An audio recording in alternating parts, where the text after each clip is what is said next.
2026 UPSC prelims നിങ്ങൾ ശരിക്കും അത് സർവൈവ് ചെയ്തോ? ഞാൻ ചോദിക്കുന്നത് നിങ്ങൾ പ്രിലിംസ് ക്വാളിഫൈ ആയി മെയിൻസിന് യോഗ്യത നേടിയൊന്നല്ല.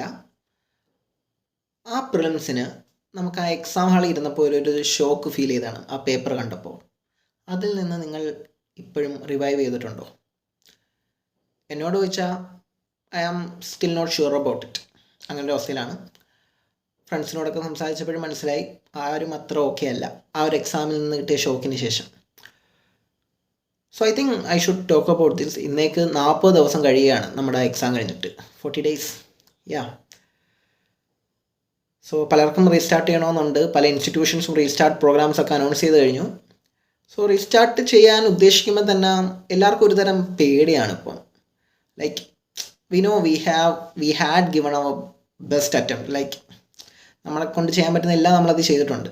But still the results are like it's not fair. We might think that it's not fair. ഇനിയും അങ്ങനെ ഒരു ഇൻറ്റൻസ് പ്രിപ്പറേഷനിലോട്ട് കയറണമെന്ന് ഓർക്കുമ്പം still it's feel like a nightmare. ഇതൊരു റിസൾട്ട് ഗ്യാരണ്ടീഡ് ആണോ എന്നുള്ളതൊക്കെ ആലോചിക്കുമ്പം അറിയില്ല. നമുക്കറിയാം, ഈവൻ തോ നമുക്കറിയായിരുന്നു ഇത് 7 ലക്ഷത്തോളം പേര് എഴുതി 1000 പേരെ മാത്രം എടുക്കുന്ന ഒരു എക്സാം ആണെങ്കിലും ലൈക്ക് 1% പോലും ഇല്ല വിജയസാധ്യത. എന്നിട്ടും we choose to fight for it. Like ആ ചോയ്സ് തന്നെ നമുക്കറിയാം വളരെ ബുദ്ധിമുട്ടായിട്ടുള്ളൊരു ചോയ്സ് ആയിരുന്നു. But we still choose. Even attempts after attempts we choose to fight. And UPSC surprise തരുമെന്നറിയാം. But this year it was എല്ലാവർക്കും വല്ലാത്തൊരു സർപ്രൈസ് ആയിപ്പോയെന്ന് പറയാം. സോ എല്ലാവരും കോഴ്സിന് ജോയിൻ ചെയ്യുന്നുണ്ട്. But the question I want to ask is, are you really okay? ഇപ്പം hyper പ്രൊഡക്റ്റീവായിട്ടുള്ള motivation വീഡിയോസൊക്കെ കണ്ടിരിക്കുന്ന ശങ്കുകൾ ചിലപ്പോൾ വന്ന് പറയും നിങ്ങൾക്ക് ഓക്കെ ആണോ അല്ലയോ എന്നൊന്നും ചിന്തിക്കണം, just go for it, just fight for it എന്ന്. ബട്ട് നമ്മൾ മനുഷ്യരാണ്, നമുക്കത് പറ്റില്ല. Even we can fake it for some days or weeks or even months, but we can sustain it.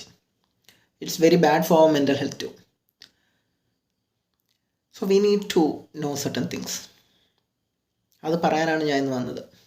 ഇവിടെ നമ്മൾ ഫേസ് ചെയ്യുന്ന ഏറ്റവും വലിയ പ്രശ്നം ഈസ് നമ്മുടെ സെൽഫ് റെസ്പെക്റ്റ്, നമ്മുടെ സെൽഫ് കോൺഫിഡൻസ്, നമ്മുടെ വേർത്ത് എല്ലാം നമ്മൾ അസോസിയേറ്റ് ചെയ്തിരിക്കുന്നത് ഈ എക്സാമിന് വേണ്ടിയാണ്, ഈ എക്സാമുമായിട്ടാണ്. അതിനാരെയും കുറ്റം പറയാൻ പറ്റില്ല. രാവിലെ എണീറ്റ് നമ്മൾ ഉറങ്ങാൻ കിടക്കുന്നത് വരെ നമ്മൾ ചെയ്യുന്ന ഭൂരിഭാഗ കാര്യവും ഈ എക്സാമുമായിട്ട് ബന്ധപ്പെട്ടുള്ള കാര്യങ്ങളായിരിക്കും, അല്ലേ? അങ്ങനെ പ്രിപ്പയർ ചെയ്യുന്ന ഒരാൾക്ക് അദ്ദേഹത്തിൻ്റെ സെൽഫ് റെസ്പെക്റ്റും സെൽഫ് വേർത്തും എല്ലാം സ്വാഭാവികമായി അദ്ദേഹം അസോസിയേറ്റ് ചെയ്യുന്ന ഈ എക്സാമിൻ്റെ റിസൾട്ടുമായിട്ടായിരിക്കും. അതിനാരെയും കുറ്റം പറയാൻ പറ്റില്ല. അയാളെയും അയാളുടെ ചുറ്റുപാടും ഒന്നും കുറ്റം പറയാൻ പറ്റില്ല. മാത്രമല്ല നമ്മൾ എന്തൊക്കെയാണ് ഇതിനു വേണ്ടി സാക്രിഫൈസ് ചെയ്തേക്കുന്നത്. നമ്മുടെ ഫാമിലി ടൈം, ഫ്രണ്ട്സിനോടൊപ്പമുള്ള സമയം, നമ്മുടെ ഹോബീസ്, മോറോവൽ നമ്മുടെ ഹെൽത്ത്. നിങ്ങൾക്കറിയാം, ഈ ജേണിയിലൊരു 2-3 കൊല്ലം നിന്നവരാണെങ്കിൽ അറിയാം നിങ്ങൾക്കും നിങ്ങളുടെ ചുറ്റുപാടുള്ളവർക്കും എന്തൊക്കെ രോഗങ്ങൾ കിട്ടിക്കാണുമെന്ന്. Fatty liver, non alcoholic fatty ലിവറിനെ പറ്റിയാണ് പറയുന്നത്. അതുപോലെ പോസ്റ്റർ പോയവർ, നടുവേദന, കഴുത്ത് വേദന, അതും ഇൻറ്റൻസ് ഡിസ്കിന് പ്രശ്നം പറ്റിയവരൊക്കെയാണ്. സോ നമ്മൾ എല്ലാം കളഞ്ഞാണ് ഇതിനു വേണ്ടി പ്രിപ്പയർ ചെയ്യുന്നത് for something which result is not guaranteed. But still we choose to fight. Hats off to all for still fighting, but we should accept that we are not okay. Discipline, consistency, ഈ 2 വാക്കുകളായിരിക്കും നമ്മൾ ഏറ്റവും ഒരു prayer പോലെ നമ്മൾ പറഞ്ഞു പഠിച്ചത് ഈ ഒരു ജേണിയിൽ നമ്മൾ സസ്റ്റെയിൻ ചെയ്ത് കൊണ്ടുപോകാൻ. But in the name for those discipline and consistency for this examination we have sacrifice. നേരത്തെ പറഞ്ഞ അത്രയും കാര്യങ്ങളാണ് നമ്മൾ സാക്രിഫൈസ് ചെയ്തേക്കുന്നത്. സോ മേ ബി പ്രശ്നങ്ങളും അത് തന്നെ ആയിരിക്കാം. May be we might have sacrificed a lot for this examination. ഓരോ അറ്റംപ്റ്റ്സും കഴിയുമ്പം ക്വസ്റ്റ്യൻ പേപ്പറൊക്കെ എടുത്ത് വെച്ച് നോക്കി അനാലിസിസ് ചെയ്ത് കഴിയുമ്പം മനസ്സിലാവുന്നത് ഓക്കെ, ഈ കൊല്ലം റിവിഷൻ അത്ര പോരായിരുന്നു, ഈ കൊല്ലം ക്വസ്റ്റ്യൻസ് ചെയ്തത് കുറഞ്ഞു, അങ്ങനെയുള്ള ഇൻസൈറ്റ്സ് ഒക്കെ ആയിരുന്നു കിട്ടുന്നത്. But this year it's like I should have cared myself more, I should have treated myself well. അങ്ങനെയുള്ള ഇൻസൈറ്റ്സാണ് എനിക്ക് കിട്ടിയത്. എനിക്ക് ഡാൻസ് ഭയങ്കര ഇഷ്ടമാണ്. പ്രൊഫഷണൽ അല്ല, ബട്ട് ഐ ലൈക്ക് ഡാൻസിങ്. എവിടെയെങ്കിലും പാട്ടിട്ടാൽ പോയി തുള്ളാനൊക്കെ ഭയങ്കര ഇഷ്ടമാണ്. സിനിമ കാണാൻ ഭയങ്കര ഇഷ്ടമാണ്. അതെല്ലാം സാക്രിഫൈസ് ചെയ്തിട്ടാണ്, ആൾമോസ്റ്റ് എല്ലാം സാക്രിഫൈസ് ചെയ്തിട്ടാണ് പ്രിപ്പറേഷൻ ജേർണി കണ്ടിന്യൂ ചെയ്തത്. അതുപോലെ നിങ്ങൾ നിങ്ങളുടെ പല ഹോബീസും സാക്രിഫൈസ് ചെയ്തായിരിക്കും കണ്ടത്. The thing is, while preparing we lost our identity. നമ്മളല്ല എക്സാമിനേഷൻ പ്രിപ്പയർ ചെയ്യുന്നത്, വേറെ ആരോ ആണ്. We lose our selfs in this process. Okay, നമുക്കറിയാം നമ്മളിത് ഇറങ്ങി തിരിച്ച് തന്നെ like to improve our life, to make a good life out of it. നമ്മൾ ആഗ്രഹിച്ച പലതും നേടിയെടുക്കാൻ.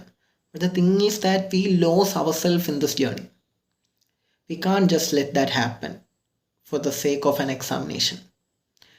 നമ്മൾ തിരിച്ചറിയണം, we all are beyond this examination. നമ്മളിതിലോട്ട് തിരിച്ച് നമ്മുടെ ഓരോ ആഗ്രഹങ്ങളും it's beyond any examiner can value. Okay, അതൊന്നും ആർക്കും നമ്മൾ അടിയറവ് വെക്കരുത്. It's ours own. We should be proud of it. അതിനിയും നമുക്ക് മുന്നോട്ട് പോകാൻ ഫയറായി മാറും. That's for sure. സോ എനിക്ക് പറയാനുള്ളത്, do what you love, don't lose your identity in this process. ഇനി നിങ്ങൾ കണ്ടിന്യൂ ചെയ്യാൻ ഉദ്ദേശിക്കുന്നുണ്ടെങ്കിൽ this should be your Mantra.